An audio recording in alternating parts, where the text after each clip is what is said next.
بسم اللہ الرحمن الرحیم السلام علیکم ورحمۃ اللہ وبرکاتہ۔ میرے عزیز دوستو، تفسیر قرآن میں آج ہماری 12ویں نشست ہے۔ میرے عزیز دوستو، سورہ مبارکہ فاتحہ کے کیا فضائل ہیں، اس میں کتنی طاقت ہے، اور اسی طرح بسم اللہ الرحمن الرحیم کی کیا فضیلت ہے، اس پہ ہم مفصل گفتگو کر چکے ہیں احادیث اہل بیت کی روشنی میں، وہ ضرور دیکھیے گا۔ آج میرے معزز دوستو ایک اہم مسئلہ بسم اللہ الرحمن الرحیم کے متعلق کہ کیا بسم اللہ کو بآواز بلند پڑھنا واجب ہے۔ میرے عزیز دوستو، یہ عام مسئلہ ہے، یہ چھوٹی بات نہیں ہے۔ شیعوں کی یہ علامت ہے، نمازوں میں واجب ہے کہ آپ بسم اللہ کو بآواز بلند پڑھیں، اور معصوم نے فرمایا کہ کفار کو بسم اللہ کو بآواز بلند پڑھنا پسند نہیں ہے۔ حدیث آپ کو دکھانے لگا۔ مومنین کی علامت ہے کہ وہ بسم اللہ الرحمن الرحیم کو جب ذکر ہوتا تھا رسول خدا صلی اللہ تعالی وسلم کی جب وہ قرآن کی تلاوت کرتے تھے، لوگ سننے آتے تھے، اتنی اچھی تلاوت ہوتی، لیکن جب بسم اللہ پڑھتے تھے نہیں تھے سنتے، کافر کو ناپسند تھا بسم اللہ۔ میں حدیث دکھانا میرے عزیز دوستو، اس لیے مومن کی یہ علامت ہے کہ وہ بسم اللہ کو بآواز بلند پڑھے، اور اس میں تقیہ بھی نہیں ہے۔ میں آپ کو حدیث دکھانا، تو آپ دیکھیں، کتاب ہے آپ کے سامنے، تفسیر نور الثقلین، عن الرضا صلوات اللہ تعالی علیہ قال والاحجار ببسم اللہ الرحمن الرحیم فی جمیع الصلوات سنہ۔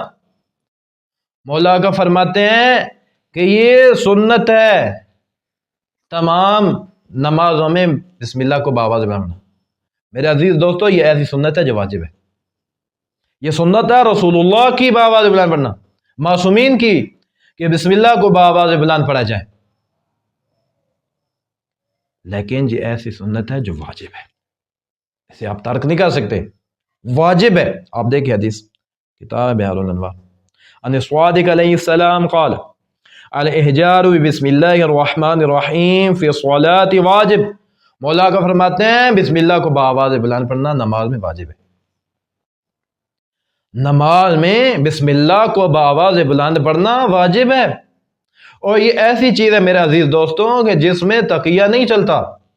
مثلا آپ تقیہ کرتے ہیں نا، مثلا آپ کو اپنے جان کا خوف ہے یا دیگر جو موارد تقیہ کے ہیں، انشاءاللہ تقیہ کے اوپر جو ہے ہم مفصل گفتگو کریں گے۔ اس طرح یہ جو بسم اللہ الرحمن الرحیم کو بلند پڑھنا ہے، اگر کوئی بندہ تقیتاً اسے آہستہ پڑھے، یعنی آواز ہی نہ آئے، بسم اللہ اس نے پڑھی ہے نماز میں، اس میں تقیہ نہیں ہوتا، اس میں تقیہ کی اجازت نہیں ہے۔ حدیث میرے سامنے آپ دیکھیں، کتاب ہے مستدرک الوسائل، قال جعفر بن محمد صلوات اللہ علیہ التقیۃ دینی و دین آبائی الا فی ثلاث۔ مولا کو فرماتے ہیں تقیہ میرا دین ہے، میرے آبا و اجداد معصومین ائمہ رسول اللہ کا دین ہے۔ یہ میں حدیث بہت زیادہ پڑھتا رہتا ہوں، آج والا آپ نے دیکھی، فرمایا میرا دین ہے اور معصومین آبا و اجداد، میرے آبا و اجداد کا دین ہے تقیہ، لیکن 3 چیزوں میں تقیہ نہیں ہے۔ ہاں، 3 چیزوں میں تقیہ نہیں کرنا۔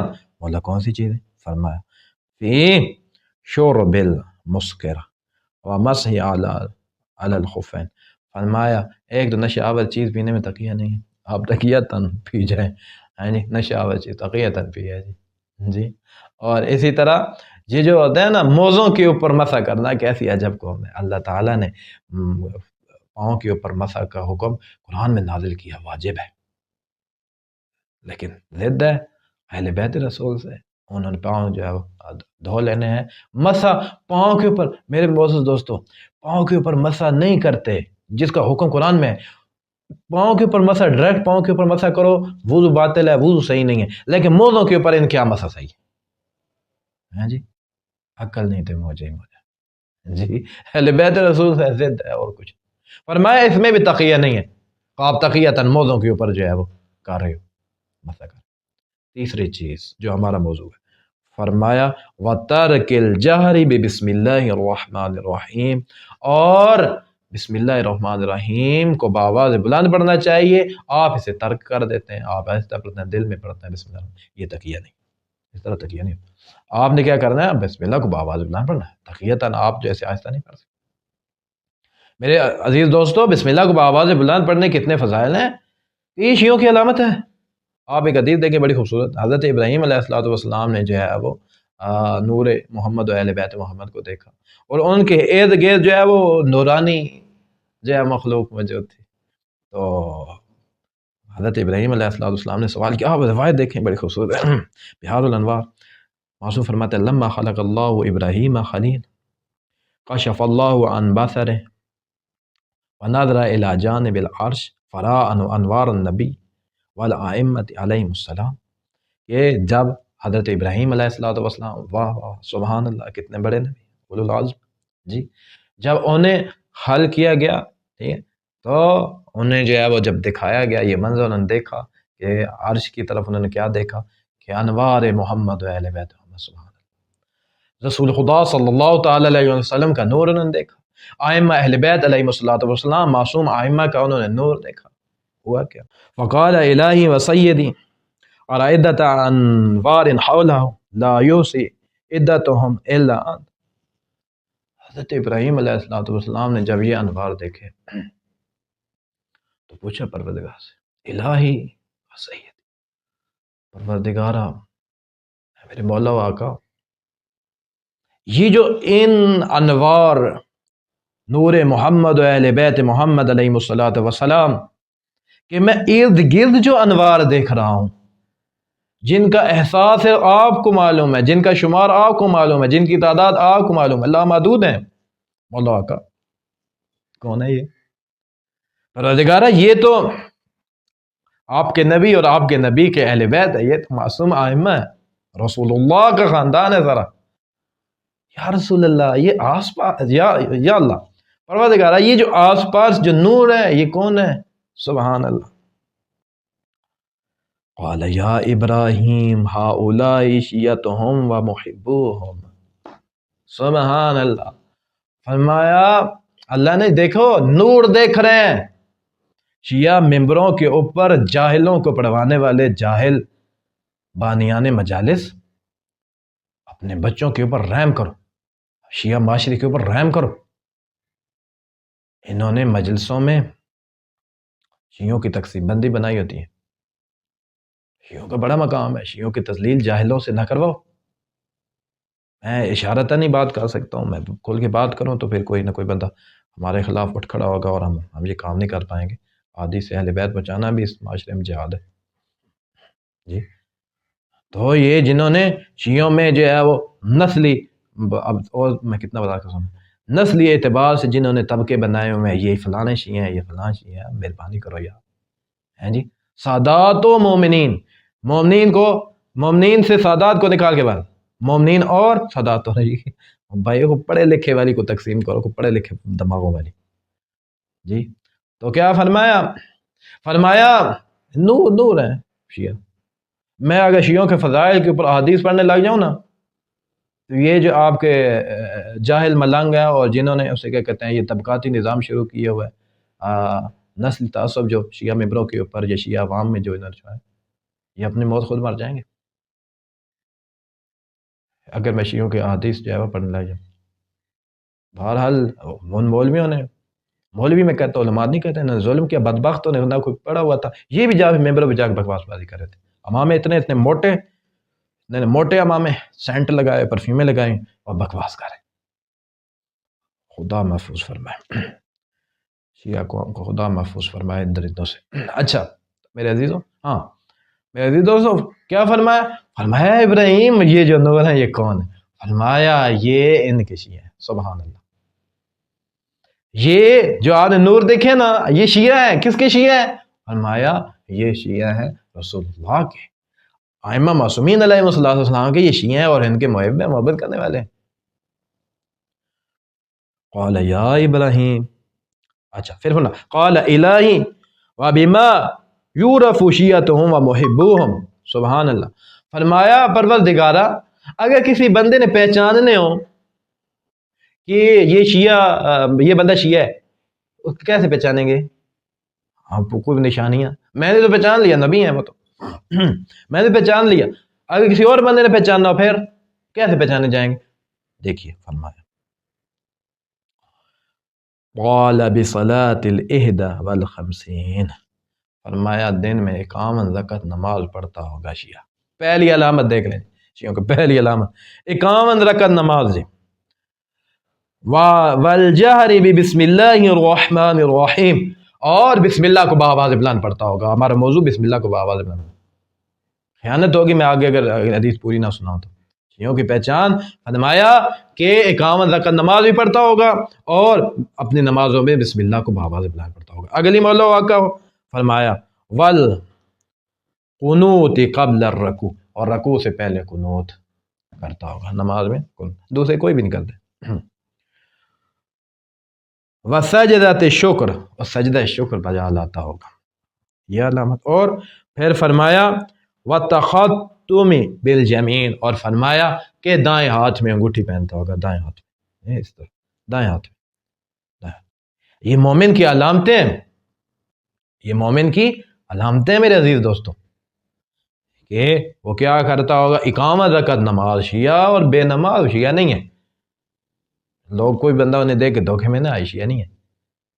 اسی طرح پھر بآواز بلند پڑھتا ہوگا بسم اللہ کو، اور اس کے بعد پھر سجدہ شکر، اور اس کے بعد پھر کیا پہنتا ہوگا؟ انگوٹھی دائیں ہاتھ۔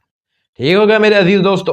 اچھا، میں نے وہ آپ کو یہ بات بیان کی تھی آغاز میں کہ بسم اللہ کو بآواز بلند پڑھنے سے جو ہے وہ کچھ لوگوں کو بڑی تکلیف ہوتی تھی، وہ نہیں تھے سنتے۔ آپ دیکھیں، میں آپ کو حدیث دکھاتا ہوں، تفسیر ہے، تفسیر عیاشی۔ عن زید بن علی علیہ السلام قال دخلت على ابی جعفر علیہ السلام وذکر بسم اللہ الرحمن الرحیم فقال تدری ما نزل فی بسم اللہ الرحمن الرحیم فقلت لا۔ فرماتے ہیں کہ میں امام کے پاس گیا، بسم اللہ کا ذکر ہوا تو امام نے ہم سے پوچھا کہ کیا میں آپ کو جو ہے وہ بسم اللہ کے متعلق کچھ بتاؤں؟ آپ جانتے ہو بسم اللہ کے متعلق جو ہے وہ کس متعلق جو ہے نازل ہوئی ہے، اور بسم اللہ کے متعلق کیا نازل ہوئے؟ تو ہم نے کہا نہیں، مولا کا آپ بیان کیجیے۔ وقال ان رسول اللہ صلی اللہ علیہ وآلہ کان احسن الناس صوتا بالقرآن، فرمایا رسول خدا صلی اللہ علیہ وسلم سب سے خوبصورت قرآن کی تلاوت رسول اللہ کرتے تھے۔ وَقَانَ يُصَلِّي بِفِنَاءِ الْكَعْبَةِ يَرْفَعُ صَوْتَهُ، فرمایا کہ خانہ کعبہ کے صحن میں رسول اللہ جو ہے وہ نماز پڑھتے تھے بآواز بلند۔ وَكَانَ عُتْبَةُ وَشَيْبَةُ بْنَ رَبِيعَةَ وَأَبُو جَهْلٍ وَجَمَاعَةٌ مِّنْهُمْ يَسْتَمِعُونَ قِرَاءَتَهُ، یہ خاص بندے ابو جہل اور عتبہ اور یہ ٹھیک ہے نا جی، یہ لوگ جو ہے وہ رسول خدا صلی اللہ تعالی علیہ وسلم کی جو ہے وہ قرات سنتے تھے۔ اچھا، قال وكان يكثر ترتاد بسم الله الرحمن الرحیم فيرفع بها صوته، امام فرماتے ہیں رسول اللہ جب بسم اللہ پڑھتے تھے نا تو اونچی اونچی بار بار دہراتے تھے بسم اللہ کو۔ ويقولون ان محمدا صلی اللہ علیہ وآلہ لا يردد اسم ربه تردادا، تو یہ لوگ کہتے تھے رسول اللہ صلی اللہ علیہ وسلم اپنے رب کا نام بار بار لیتے ہیں، کافر انہیں نام پسند ہے۔ فَيَامُرُونَ مَن يَقُومُ فَيَسْتَمِعُ عَلَيْهِ، اور یہ حکم دیتے تھے کہ آپ جو ہے وہ ان کی قرات سنیں، ٹھیک ہے نا جی، کھڑے ہو کر نا ان کی قرات جو ہے سنیں، کسی نہ کسی کو حکم دیتے تھے۔ وَيَقُولُونَ إِذَا جَاءَ بسم اللہ الرحمن الرحیم فَعَلِمْنَا حَتَّى تَقُومُ فَنَسْتَمِعُ قِرَأَتَهُ، کہتے تھے مثلا میں آپ کو آسان اور بتاتا ہوں، کہتے تھے کہ ایک بندے کو کھڑا کیا کہ آپ جو ہے وہ قرات سنو، اگر جب یہ بسم اللہ الرحمن الرحیم پڑھ چکے ہیں پھر ہمیں بتانا، پھر میں آپ جو ہے ان کی قرات سنیں۔ یعنی رسول خدا صلی اللہ علیہ وسلم بسم اللہ کو بآواز بلند پڑھتے تھے، یہ کسی بندے کو انہوں نے ڈیوٹی لگا دیا کہ آپ جو ہے سنو بسم اللہ جب گزر جائے۔ ہاں بسم اللہ کافروں کو ناپسند ہے، ابو جہل کو ناپسند ہے، مومن کی تو علامت ہے اونچی اونچی جو ہے پڑھے۔ تو آپ جو ہے وہ دیکھو کون جو ہے رسول اللہ جب بسم اللہ سے جو ہے وہ آگے گزر جائیں گے پھر آپ بتا دینا، ہم پہ سنیں گے ان کی طرف. فَأَنزَلَ اللَّهُ فِي ذَلِكَ فَإِذَا ذَكَرْتَ رَبَّكَ فِي الْقُرْآنِ وَحْدَهُ بِبِسْمِ اللَّهِ الرَّحْمَنِ الرَّحِيمِ وَلَّوْا عَلَىٰ أَدْبَارِهِمْ نُفُورًا. فرمایا اور جب تم قرآن مجید میں جو اپنا رب کا جو ہے وہ اکیلا ذکر کرتے ہو تو یہ پیٹ پھیر کے جو بھاگتے ہیں. انہیں پسند نہیں ہے اللہ کا نام، انہیں پسند نہیں، انہیں بسم اللہ پسند نہیں ہے. میرے عزیز دوستو، بسم اللہ بآواز بلند پڑھنا سنت ہے، نمازوں میں واجب ہے. اور بسم اللہ بآواز بلند پڑھنا اس میں تقیہ نہیں ہے، بآواز بلند ہی پڑھنی ہے. اور بسم اللہ جو ہے وہ اونچی پڑھنا شیعوں کی کیا ہے؟ علامت ہے. اور کافروں کو یہ چیز جو ہے پسند نہیں ہے. میرے عزیز دوستو، میرے خیال میں احادیث جو ہے وہ اس موضوع کے اوپر کافی میں نے پیش کر دی ہیں، اور بہت زیادہ ہیں، بہت زیادہ احادیث ہیں کہ بسم اللہ کو بآواز بلند پڑھنے کے کیا فضائل ہیں. میرے عزیز دوستو، میں امید کرتا ہوں میری گفتگو آپ کو پسند آتی ہوگی، اور ویڈیو کو ضرور لائک کیا کریں، دیگر مومنین تک احادیث اہل بیت ضرور پہنچایا کریں. فریضہ ہے آپ کا. کلام اہل بیت جو ہے وہ احادیث اہل بیت دیگر مومنین کا کی یہ میں سمجھتا ہوں یہ امانت ہے، آپ ان تک پہنچائیں احادیث اہل بیت. ہم اتنی محنت زحمت کر کے ہمیں جتنے مسائل ہیں وہ ہم جانتے ہیں، ہم جو ہے وہ آپ کی خدمت میں پیش کرتے ہیں. اب آپ تک پہنچ گئے، اب آپ کا فریضہ ہے کہ جو مومنین جو ہے وہ جن تک نہیں پہنچے ہیں احادیث اہل بیت جو ہے وہ پہنچائیں. اپنے بچوں کو یہ احادیث یاد کروائیں، کتنی خوبصورت حدیث ہیں کلام اہل بیت، یاد کروائیں. اور میرے عزیز دوستوں، ہم ایک مدرسہ جو ہے بنانے جا رہے ہیں. میری بارہا آپ سے اپیل رہی ہے اور میں کرتا رہوں گا جب تک زندہ ہوں کہ مدرسہ جو ہے وہ چلانا جو ہے وہ ایک بندے کا کام نہیں ہوتا. میرا کوئی بزنس نہیں ہے، میرا کوئی لمبا چوڑا ایسا کام نہیں ہے، مجھے نہ کسی سے ڈالر آتے ہیں نہ کسی سے تومان آتے ہیں. میرے عزیز دوستو، آپ نے تعاون کرنا ہے، آپ نے خمس جو ہے وہ دینا ہے. آپ نے زکوٰۃ میں سے اگر آپ اسے کیا کہتے ہیں کوئی دینا چاہتے ہیں، ہدیتاً دینا چاہتے ہیں، بہتر ہے ہدیہ دیں، تحفہ جو ہے مدرسہ کو جو ہے وہ آپ جو ہے وہ دیں. اور آپ کا تھوڑا سا تعاون ہمارے لیے بہت زیادہ ہے. بچوں کو فری کھانا، آپ جائیں نا کسی کالج یونیورسٹی میں چلے جائیں، سکول میں چلے جائیں، ہاسٹلوں کی فیسیں آپ کو معلوم ہے نا، کیوں مومنین آنکھیں بند کر لیتے ہیں؟ یعنی کتنی زیادہ فیسیں ہوتی ہیں. جب کہ مدرسہ میں چلے آئیں، مدرسہ میں بچے کی رہائش فری ہوگی، کھانا فری، کتاب میں فری، سب کو علوم دین جو ہے علوم محمد و اہل بیت محمد آپ کے بچوں کو، ہمارے بچوں کو بالکل فری. لیکن یہ آپ کے تعاون سے ہوگا. یہ فری بچوں کے لیے تو فری ہوتا ہے، لیکن ہمارے لیے جن لوگوں نے یہ ادارہ جو ہے وہ آگے لے کے چلنا ہوتا ہے، انہوں نے ایک ایک جو ہے وہ اسے کیا کہتے ہیں بچے کے اوپر جو خرچہ ہوتا ہے وہ پورا کرنا ہوتا ہے. اور وہ خرچہ آپ سے ہی پورا ہوگا. آپ اپنا خون جو ہے وہ فضولیات میں لگا دیتے ہیں، ٹھیک ہے نا جی. آپ خمس دیں تاکہ احادیث کی کتابیں خریدی جا سکیں اپنے بچوں کے لیے، بچے پڑھیں. اور اس طرح آپ خمس دیں تاکہ اچھی بلڈنگ بنے. آپ خمس دیں تاکہ بہترین جو ہے اسے کیا کہتے ہیں آپ کے بچوں کے لیے کھانے کا انتظام ہو، رہنے سہنے کا بہترین ماحول میں آپ کے بچے کو کوئی فکر نہ ہو آپ کا بچہ پڑھے. اسی طرح آپ ہدیتاً تحفتاً آپ اپنے بچوں کو پاکٹ منی کتنی زیادہ دیتے ہیں، ٹھیک ہے نا جی. ایک باہر جو ہے وہ اگر چلے جائیں کسی اچھے آپ اگر پیزا ہٹ پہ چلے جائیں تو کتنا مہنگا، میڈیم پیزا، سمال پیزا کتنا مہنگا ہوتا ہے. میرے عزیز دوستو، وہ ایک دن میں آدھے گھنٹے میں کیا 15 منٹ میں آپ کو کھا لیتے ہیں. میرے عزیز دوستو، آپ کا دیا ہوا 1000 روپیہ، 10,000 روپیہ، 50,000 روپیہ، آپ کا 10 لاکھ روپے، ٹھیک ہے نا جی. اب وہ بڑا معنی رکھتا ہے ہمارے لیے. اشد ہمیں ضرورت ہے میرے عزیز دوستو، اشد ضرورت ہے. دیگر مومنین تک میرا یہ پیغام پہنچائیں. اشد آپ کے تعاون کی ضرورت ہے تاکہ جلد از جلد یہ ہمارا خواب ہے. ہماری قوم کے بچے جو ہے وہ کیوں جاہل ہیں؟ ہمارے قوم کے بچے علوم اہل بیت سے جو ہے وہ مزین و منور ہونے چاہیے. میرے عزیز دوستو، یہ آپ کے تعاون سے ہے. جیز کیش کا لنک موجود ہے. تھوڑا تعاون کرنا ہے، زیادہ تعاون کرنا ہے، بینک اکاؤنٹ جو ہے وہ لنک موجود ہے، آپ دیکھ سکتے ہیں باہر میں لنک سب کے موجود ہے. آپ میرے ساتھ ڈائریکٹ رابطہ کر سکتے ہیں، میرے نمبر موجود ہے، ٹھیک ہے نا جی. تفصیلات لے سکتے ہیں، میں آپ کو جو ہے وہ ساری تفصیلات جو ہے وہ دوں گا انشاءاللہ. میرے عزیز دوستو، اپنے لیے دعا کریں، ہمارے لیے دعا کریں کہ خدا تعالی ہم سب کو مکتب اہل بیت، مذہب اہل بیت، فرامین اہل بیت، احادیث اہل بیت کی بہترین خدمت کرنے کی توفیق عطا فرمائے. میرے عزیز دوستو، اسی دعا کے ساتھ اگلی نشست تک اجازت دیجیے. اللہ حافظ.